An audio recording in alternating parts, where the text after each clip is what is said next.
मेरे प्यारे प्रतियोगी परीक्षार्थियों, मैं राम कृपाल आज पुनः आपके सामने जीएस और हिंदी की मिली जुली चर्चाएं करूंगा।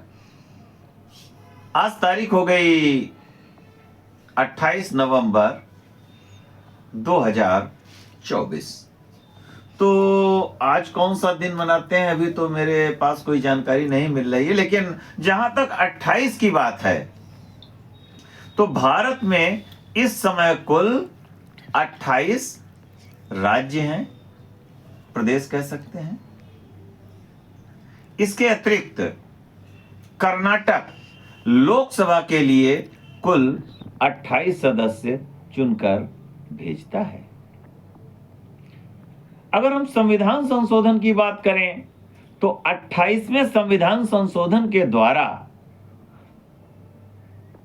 देखें, अंग्रेजों के शासनकाल में जो आईसीएस अधिकारी थे, जिनको अब हम आईएएस कहते हैं, जो आईसीएस अधिकारी थे उनको ब्रिटिश गवर्नमेंट ने विशेषाधिकार प्रदान किए थे। तो ये जो 28वां संविधान संशोधन आया तो उसके द्वारा आईसीएस अधिकारियों के विशेषाधिकार समाप्त कर दिए गए। जहां तक मुझे जानकारी मिल रही है कि भारतीय संविधान के अनुच्छेद 128 इसमें यह कहा गया है कि सर्वोच्च न्यायालय के जो सेवानिवृत्त न्यायाधीश हैं, भूतपूर्व न्यायाधीशों को भी मीटिंग यानी बैठकों में बुलाया जा सकता है। तो ये तो भाई आज की मतलब 28 अंक से संबंधित जो चर्चाएं थी मैंने रखी। आइए कुछ क्रम को आगे बढ़ाते हैं।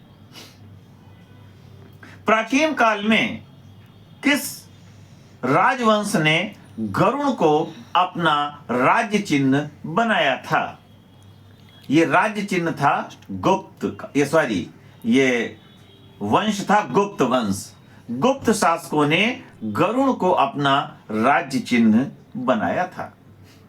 गुप्त काल को प्राचीन काल का स्वर्ण काल कहते हैं, क्योंकि इस काल में भारत ने चतुर्दिक प्रगति की कई क्षेत्रों में, चाहे राजनीतिक हो, चाहे सामाजिक भी कह सकते हैं, या शैक्षिक भी कह सकते हैं, खगोल भी कह सकते हैं। जैसे बड़े प्रतापी राजा, देखें, यद्यपि तो गुप्त वंश की स्थापना की श्रीगुप्त ने, लेकिन वो स्वतंत्र शासक नहीं थे। गुप्त वंश के पहले स्वतंत्र शासक बने चंद्रगुप्त, और फिर उसके बाद जो है उनके पुत्र आए समुद्रगुप्त। फिर उसके बाद कुछ समय के लिए रामगुप्त आए।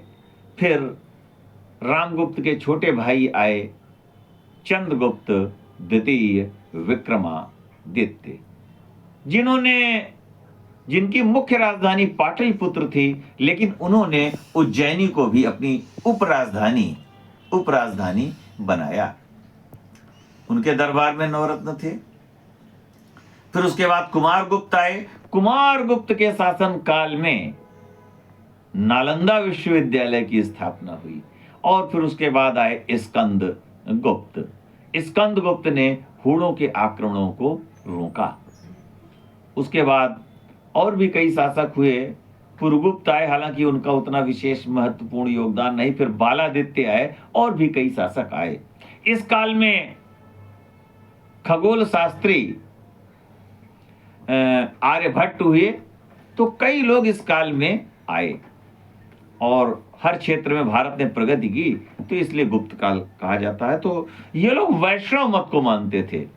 गुप्त राजा जो थे ये वैष्णव मत को मानते थे, लेकिन अन्य मतों का भी आदर करते थे। तो इन्होंने गरुड़ को राज्य चिन्ह अपनाया। गरुड़ किसका वाहन है? आप लोग भली भांति जानते होंगे।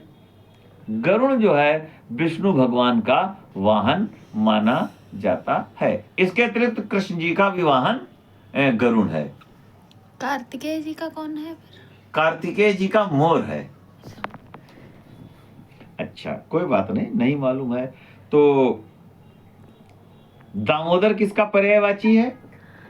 दामोदर विष्णु जी का, उपेंद्र विष्णु जी का, गरुड़ वाहन विष्णु जी का, चतुर्भुज विष्णु जी का, चक्रपाणी विष्णु जी का,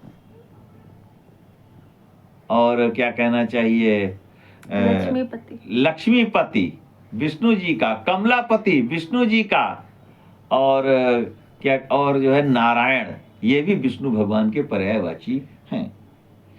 तो लेकिन गुप्त शासक अन्य मतों का आदर करते थे, चाहे कोई भी मत हो।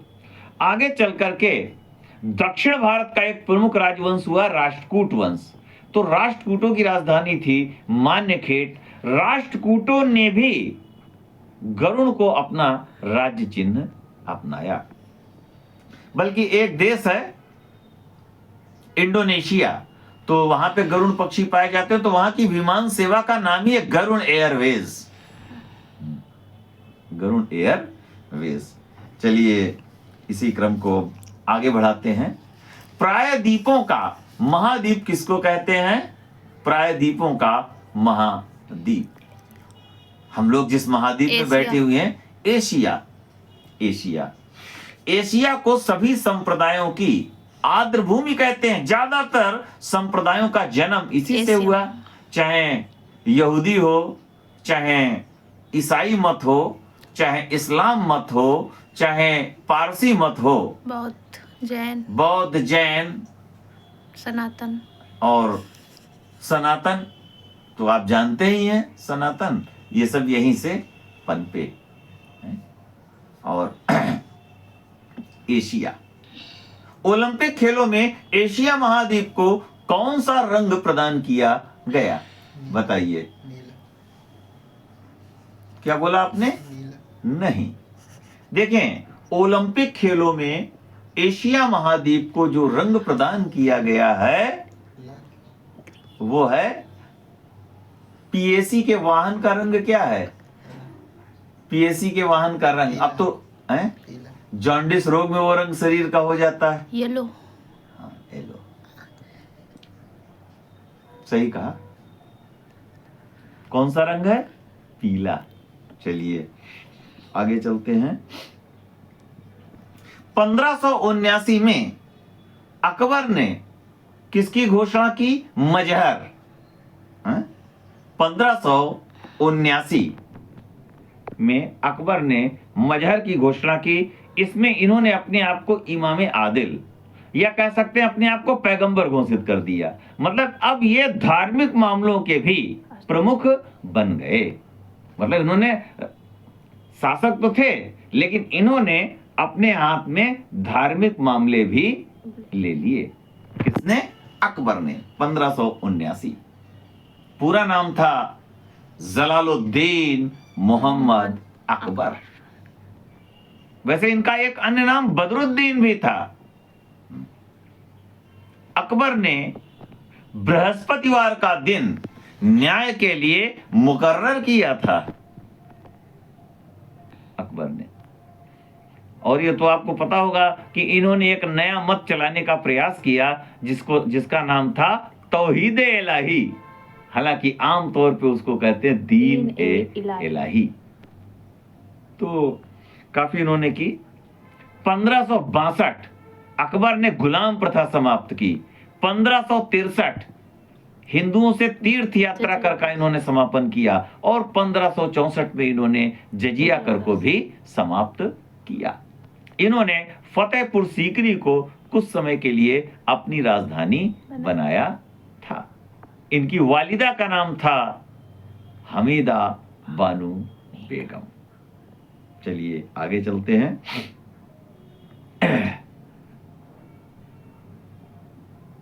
आओ, यूरोपा, गनीमेडे, कैलिस्टो किस ग्रह के उपग्रह हैं? बृहस्पति के। क्षेत्रफल में सबसे बड़ा कौन है? बृहस्पति। इंग्लिश में क्या कहेंगे? जुपिटर। जुपिटर, बृहस्पति ग्रह। और भी इसके कई उपनाम हैं। कुछ याद है आपको? तारा सदिश ग्रह भी कहते हैं इसको। क्या कहते हैं? तारा सदिश ग्रह। बहुत पहले हम लोग जब बचपन में पढ़ते थे, खेलते थे, तो एक किताब आती थी, हम लोग पढ़ते थे, तो उसमें चाचा चौधरी जो है, चाचा चौधरी एक पात्र हैं, तो चाचा चौधरी का एक प्रमुख सहायक है साबू। तो साबू जो है जुपिटर यानी बृहस्पति ग्रह का रहने वाला है। वही ये मतलब उस कहानी में बताया गया। बल्कि मैंने एक बार कंपटीशन जब दिए हैं तो उसमें एक बार प्रश्न आया था, अब सन शायद 97 या 98 रहा था, तो उसमें पूछा गया था कि चाचा चौधरी का सहायक साबू जो है किस ग्रह का प्राणी है। उसमें कंपटीशन में आया था। कभी कभी ऐसे ही प्रश्न आ जाते हैं।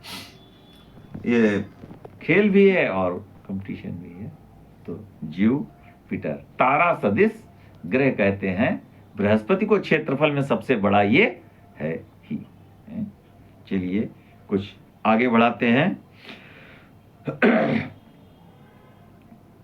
जर्मनी का हैम्बर्ग शहर किस नदी के किनारे है? जर्मनी का हैम्बर्ग शहर किस नदी के किनारे है? जर्मनी का हैम्बर्ग शहर राइन नदी के किनारे। ये देखें, हैम्बर्ग शहर की बात हो रही है। वैसे तो जर्मनी की राजधानी बर्लिन स्प्री नदी के किनारे है।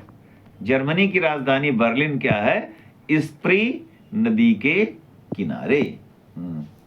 1990 में पूर्व जर्मनी और पश्चिम जर्मनी एक हो गए। देखिए थोड़ा सा हम पीछे चल रहे हैं। 1871 में, 1871 के पहले जर्मनी कई छोटे छोटे राज्यों में बटा हुआ था, लेकिन एक जर्मन राज्य या देश कह सकते हैं वो था प्रशा। कहीं कहीं प्रशिया करके भी आया है। तो प्रशिया का एक ताकतवर प्रधानमंत्री कह सकते हैं या नेता हुआ है कौन? बिस्मार्क। तो बिस्मार्क के प्रयासों से उसने लौ नीति अपना करके इन जर्मन राज्यों को 1871 में एक कर दिया। जर्मनी का एकीकरण बिस्मार्क ने किया ऐसा। फिर आगे चल करके मित्र राष्ट्रों ने जर्मनी को फिर दो भागों में बांटा, पूर्वी और पश्चिमी। लेकिन 1990 में पूर्व जर्मनी और पश्चिम जर्मनी एक हो गए। कौन कौन एक हुए? पूर्व जर्मनी और पश्चिम जर्मनी एक हो गए। अभी मैं फिर कुछ आगे बताऊंगा। वृहत संहिता जो कि खगोल शास्त्र से संबंधित है, ये प्राचीन काल के किस विद्वान की है? वराह मिहिर उनकी है। चलिए आगे चलते हैं। नहीं, अच्छी बात है। और वोल्गा नदी किस सागर में गिरती है? क्या चीज? वोल्गा नदी। वोल्गा नदी किस सागर में गिरती है? अच्छा चलिए बताते हैं भाई। वोल्गा नदी जो है ये यूरोप की सबसे बड़ी नदी है और ये कैस्पियन सागर में गिरती है। किस में गिरती है? कैस्पियन सागर।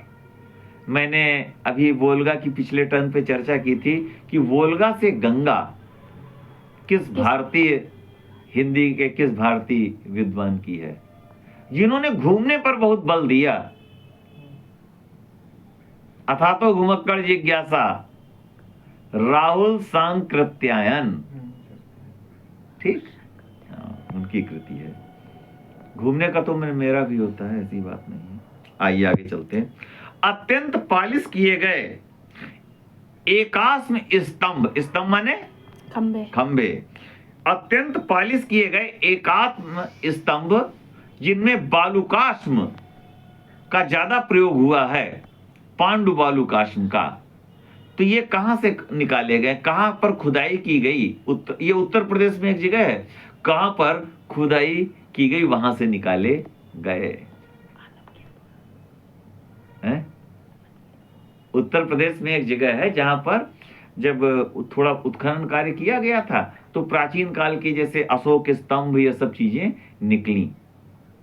एकाश्म स्तंभ और पांडु बालुकाश्म से वो हुआ। वो जगह कौन सी है? वो जगह आप सब जानते हैं, वो सब आप लोग जानते हैं जगह है। धम्म चक्र प्रवर्तन। बताइए, अंदाजा लगाइए। हाँ सही सही, बिल्कुल सही, जोर से बोले। वाराणसी। हाँ सही है, जोर से बोलो। वाराणसी में कहा?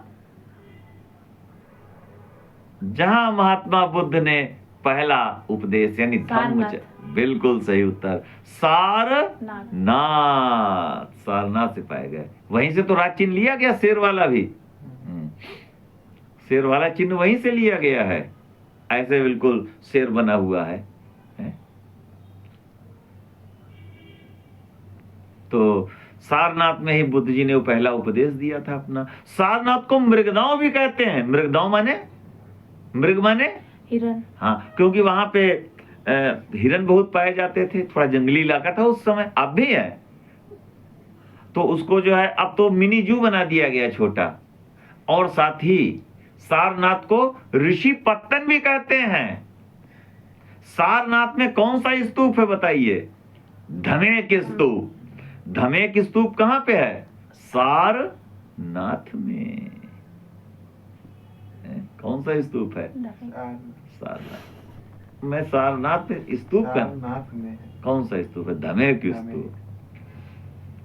आप लोगों के साथ बहुत उस तरीके से मुझे मेहनत करनी पड़ती है कि जैसे बच्चों के साथ करी जाती, लेकिन खैर हमें उस पर कोई अफसोस नहीं। लेकिन आप समय का सदुपयोग कीजिए। धमेक स्तूप कहाँ पे? सारनाथ में। ये तो मैंने बचपन में कई बार देखा, मौका लगा तो आप लोगों को फिर दिखाएंगे। इस समय तो रेलवे स्टेशन भी है। अच्छा, सारनाथ में एक महिला ने भी शरण ली है, मतलब मध्यकाल की बात है। उसका वर्णन जयशंकर प्रसाद जी ने अपने उसमें किया। क्या नाम है? पढ़ा भी होगा, ममता। वही दी है जिसके यहां हुमायूं ने शरण ली थी। तो आइए फिर आगे चलते हैं भाई।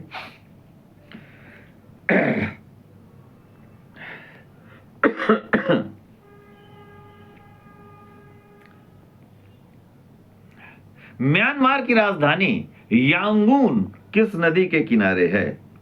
म्यांमार की राजधानी यांगून या रंगून किस नदी के किनारे है?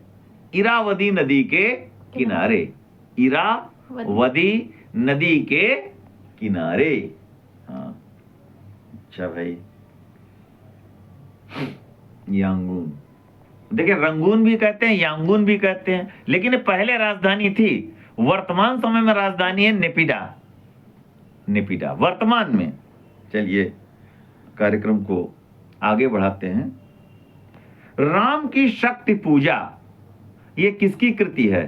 राम की शक्ति पूजा, ये किसकी रचना है? राम की शक्ति पूजा।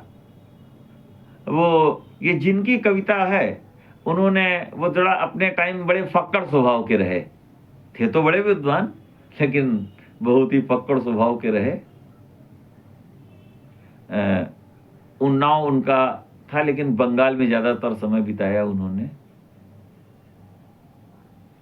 ये राम की शक्ति पूजा, ये कृति है सूर्यकांत त्रिपाठी निराला जी की कृति। हाँ, और इसके लिए इन्होंने कृतिवास रामायण है उससे प्रेरणा ली थी। इस रचना के लिए राम की शक्ति पूजा की रचना की प्रेरणा उन्होंने किससे ली? कृतिवास रामायण। इनकी पुत्री का नाम था सरोज। उसको भी इन्होंने अपनी एक कृति समर्पित की है। ऐसा है। आइए आगे चलते हैं। सफेद कोयला किसे कहते हैं? सफेद कोयला। सफेद कोयला ये उपनाम है। किसको कहते हैं? सफेद कोयला। जल विद्युत, जल विद्युत जो है उसको कहते हैं सफेद कोयला। पानी से बनती है। हाँ, कोयले से भी बिजली बनती है, पानी से भी बिजली बनती है। डैम जो बनाए जाते हैं, बांध, तो बांध में पहले पानी इकट्ठा किया जाता है। जो बिजली बनाने वाले बांध है, सुरंगों में पानी इकट्ठा किया जाएगा और फिर उनको डायनामो जो होते हैं बड़े बड़े, उन पर डाल डाल के बिजली बनाई जाती है। देखिए, कुछ बांध ऐसे हैं जो विद्युत भी बनाते हैं और उनसे नहरें भी निकाली जाती हैं, और कुछ बांध ऐसे भी हैं कि कि जो बिजली विद्युत उत्पन्न नहीं करते, केवल सिंचाई के लिए नहरें निकाली जाती हैं। उसमें जहां तक मुझे जानकारी है कि इंदिरा गांधी नहर जो है उससे विद्युत नहीं बनाई जाती, जहां तक मुझको जानकारी मिल रही है। जो डैम बना हुआ है ये हरिके बैराज, सतलज और ब्यास नदियों के संगम पे जो हरिके बैराज है उससे, इसके, चलिए मैं इसको देखूंगा। इसके अतिरिक्त मिर्जापुर में एक है सिरसी बांध, तो उससे केवल सिंचाई होती, उससे बिजली नहीं बनाई जाती। ठीक, चलिए आगे चलते हैं। हाँ, आप क्या पूछ रहे थे उस समय, जल्दी से? चलिए, अच्छा, अर्थशास्त्र का नोबेल पुरस्कार किसे दिया? अर्थशास्त्र का पहला नोबेल पुरस्कार, ठीक है। देखें, यद्यपि अर्थशास्त्र का नोबेल पुरस्कार आधिकारिक नोबेल पुरस्कार नहीं है, क्योंकि अल्फ्रेड नोबेल ने अपनी वसीयत में इस क्षेत्र में पुरस्कार देने की बात नहीं की थी। लेकिन 1969 से अर्थशास्त्र का नोबेल पुरस्कार प्रारंभ किया गया और यह दिया गया मिस्टर जॉन टिम्बरनन, और किसको दिया गया? John Ragnar Frisch, mister John Tinbergen और रैगनर फ्रिस को दिया गया था 1969 से। तब से जो है नोबेल पुरस्कार दिया जाता है। अब 10 दिसंबर आएगा तो नए नोबेल पुरस्कार जो आएंगे उनकी चर्चा होगी, क्योंकि अब ये तो पुराने हो गए हैं, इधर बीच तो कोई कंपटीशन नहीं लगा। लेकिन ऐसा नहीं कि इनकी उपेक्षा की जाए। शांति स्वरूप भटनागर पुरस्कार, जोर से बोले, क्या पूछा? शांति स्वरूप भटनागर। शांति स्वरूप भटनागर पुरस्कार किस क्षेत्र में दिया जाता है? शांति स्वरूप भटनागर पुरस्कार विज्ञान के क्षेत्र में दिया जाता है, और ये युवा वैज्ञानिकों को दिया जाता है। किसको दिया जाता है? युवा वैज्ञानिकों को, जिनकी आयु 45 वर्ष से अधिक नहीं होनी चाहिए। चलिए आगे चलते हैं। हिंदी के किस विद्वान का उपनाम कलाधर था? कलाधर, उनकी कई कृतियां हैं, पढ़ी हैं आप सबने। कलाधर बनारस में जन्मे थे। कामायनी, कुसुम, आंसू, झरना। जयशंकर प्रसाद है अभिमन्यु, जयशंकर प्रसाद जी। जयशंकर प्रसाद जी का उपनाम कलाधर भी था। क्या था? कलाधर। चलिए आगे चलते हैं। अच्छा भाई, केंद्रीय खाद्य एवं कृषि संस्थान कहाँ पे है? नहीं, सॉरी, अंतरराष्ट्रीय कृषि एवं खाद्य संस्थान। अंतरराष्ट्रीय कृषि एवं खाद्य संस्थान ये वहां पे है जिसको स्वासत नगर कहते हैं। क्या कहते हैं? स्वासत नगर। 7 पहाड़ियों का नगर भी कहते हैं, पोप का शहर भी कहते हैं। मुंबई पोप का शहर निशांत जी नहीं है। मैंने 7 पहाड़ियां कही निशांत जी, आप 7 समुद्र की ओर चले गए, इसीलिए कहते हैं कि ध्यान से सुने। हाँ, क्या आपने कहा? रोम। पोप का शहर रोम, 7 पहाड़ियों का नगर रोम। रोम का जो कोलोसियम है उसको जो है, जो संसार के 7 नए आश्चर्य हैं। 7 नए आश्चर्य किस वर्ष बने बताइए? 2007 में। पुराने नहीं, नए जो आश्चर्य घोषित किए गए, तो उसमें रोम का कोलोसियम शामिल किया गया था। 2007 की बात है। तो कहने का मतलब है कि, तो अब पोप का शहर, आपके मन में एकदम से जिज्ञासा हुई कि पोप का शहर रोम क्यों? रोम का पोप कहाँ रहते हैं? वेटिकन सिटी में। दरअसल ऐसा हुआ था कि पहले पोप रोम में ही रहते थे, लेकिन बाद में जैसे जर्मनी का एकीकरण हुआ है, वैसे इटली का भी एकीकरण हुआ है। इटली के एकीकरण में इतने लोगों के योगदान है। विक्टर इमैनुअल जो वहां के राजा थे, काबूल, मैजिनी और गैरी बार्डी सेनापति थे। इन लोगों का योगदान रहा कि इटली का एकीकरण करने में। तो भाई जब एकीकरण हो गया, आखिरी चरण रोम का ही था, तो जब रोम को इटली ने एकीकरण के तहत अपने पास लिया तो पोप तो नाराज होना स्वाभाविक है। लेकिन फिर उसने, क्योंकि पोप भाई क्या है, ईसाई जगत के धर्म गुरु, विशेषकर कैथोलिक ईसाई, तो उनको एक छोटा सा टुकड़ा दे दिया जो कि अब वेटिकन सिटी के नाम से जाना जाता है। संसार का सबसे छोटा देश वेटिकन सिटी, वहां किसका शासन चलता है? पोप का। किसका? पोप का। इस समय पोप कौन है बताइए? पोप कौन है? कौन है पोप? पोप है मिस्टर फ्रांसिस। पोप है मिस्टर फ्रांसिस। इनका संबंध किस देश से है फ्रांसिस का, बताइए? पोप जी का संबंध किस देश से है, मतलब किस देश में जन्मे हैं? अब तो पोप है भाई, बताएं। वेटिकन सिटी के प्रमुख भी हैं, राष्ट्र प्रमुख भी हैं, बताओ। देखें, पोप जी का संबंध उस देश से है जो देश क्षेत्रफल में 8वें स्थान पे है। अर्जेंटीना, जिसकी राजधानी ब्यूनस आयर्स। तो समझ में आ गया पोप का शहर रोम, लेकिन अब पोप वहां रहते नहीं। अच्छा एक बात है, प्राचीन काल में रोम का कोई एक वीर व्यक्ति भी हुआ है, मालूम है नाम? होरेसस। ये बहुत अति प्राचीन काल में हुआ है रोम का एक व्यक्ति। चलिए अपनी कहानी को आगे बढ़ाते हैं। ये बताइए, संघाई सहयोग संगठन में वर्तमान समय में कितने सदस्य देश हैं? संघाई सहयोग संगठन में कुल कितने सदस्य देश हैं, बताइए? संघाई सहयोग संगठन में कुल कितने सदस्य हैं? कितने हैं? क्या बोला आपने? जोर से बोले। नहीं, चलिए आपकी बात में मानते हैं।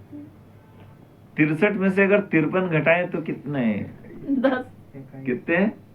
वाह निशांत, 10 का यार। 20 में 21 हो गए।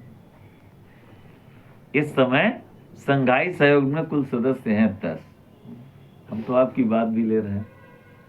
चलिए आपने 63 की बात की। अनुच्छेद 63 का संबंध उपराष्ट्रपति से है। नयनार संतों की संख्या 63 थी, है? और मुख्यमंत्री का संबंध अनुच्छेद 163 से है। चलिए 53 की बात हुई, एक मिनट, 53 की बात हुई तो अनुच्छेद 52 कहता है कि भारत का एक राष्ट्रपति होगा, लेकिन अनुच्छेद 53 कहता है कि संघ की कार्यपालिका शक्ति राष्ट्रपति के हाथों में निहित होगी। वाह भाई, आप लोग ऐसा आप बताओगे कि पता नहीं कहां से भूल गए। कौन? नहीं, उन्होंने तो किया, आप भी एकदम से। तो हमने सही बताया कि 20 का। अच्छा चलिए, इस समय जलवायु परिवर्तन सम्मेलन कहाँ चल रहा है? जलवायु परिवर्तन सम्मेलन कहाँ चल रहा है? नहीं भाई, अजरबैजान की राजधानी बाकू में चल रहा है। अजरबैजान की राजधानी बाकू में चल रहा है। अच्छा, अध्यात्म रामायण का खड़ी बोली में रूपांतरण, ये अंग्रेजों के समय की बात है। अध्यात्म रामायण का खड़ी बोली में रूपांतरण फोर्ट विलियम कॉलेज से संबंधित किस व्यक्ति ने किया? एक बार फिर आप भी सुन लें। अध्यात्म रामायण का खड़ी बोली में रूपांतरण फोर्ट विलियम कॉलेज से संबंधित किस व्यक्ति ने किया? ये विद्वान ने किया, बताइए किसने किया? श्री सदल मिस्त्री। आज की बात नहीं है, ये बात है अंग्रेजों के समय की। फोर्ट विलियम कॉलेज कहाँ होना चाहिए? अच्छा, यहाँ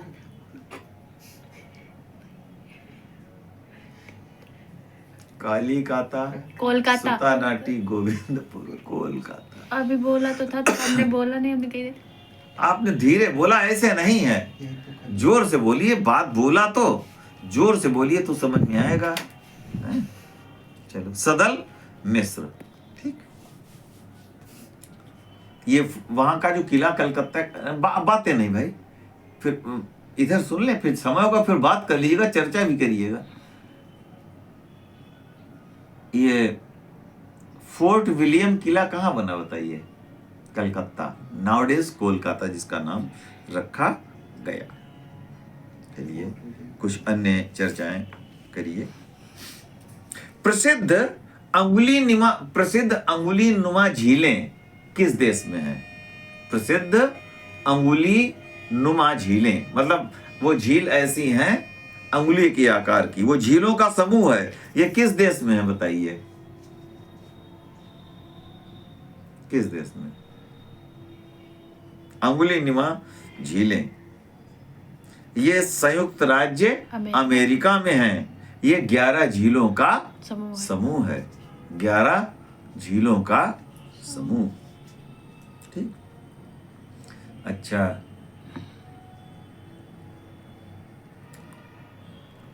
भारतीय नवजागरण का अग्रदूत कवि किसको माना गया है? भारतीय नवजागरण का अग्रदूत कवि किसको माना गया बताइए? भारतेंदु हरिश्चंद्र जी को। किसको माना गया? भारतेंदु हरिश्चंद्र जी को माना गया। विश्व का सबसे ऊंचा जलप्रपात कौन है? उच्चीकुला, एंजिल जलप्रपात। विश्व का विश्व का सबसे ऊंचा जलप्रपात है एंजिल जल। भारत का कुचिकुला होगा। अच्छा, ये वेनेजुएला में पड़ता है। वेनेजुएला जिसकी राजधानी है कराकस। ये दक्षिण अमेरिका महाद्वीप में आता है और यहाँ पर घास के मैदान लानोज कहलाते हैं। क्या कहलाते हैं? लानोज कहलाते हैं। घास के मैदान क्या कहलाएंगे? लानोज। घास के मैदान लानोज कहलाते हैं। एशिया को उत्तरी अमेरिका से कौन सा जलडमरू मध्य अलग करता है? चलिए बस समाप्त, अब धीरे धीरे। अच्छा, ये शहर अब भी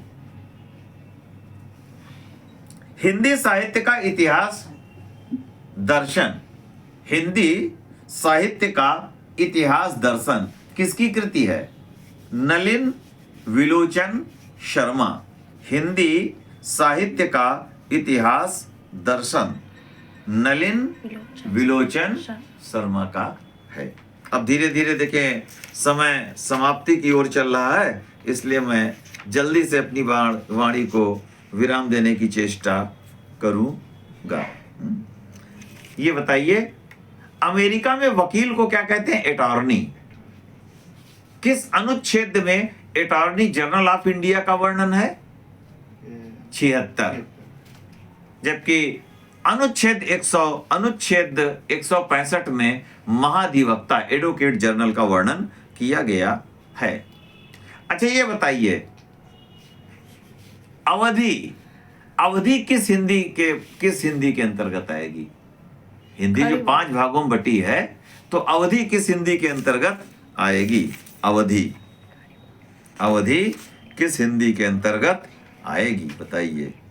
अवधि किस हिंदी के अंतर्गत आती है? अवधि पूर्वी हिंदी के अंतर्गत आती है। तो मेरे प्यारे परीक्षार्थियों, मैं अपनी वाणी को यहीं पर विराम दे रहा हूं। अब फिर आपके सामने नई चर्चाओं के साथ हाजिर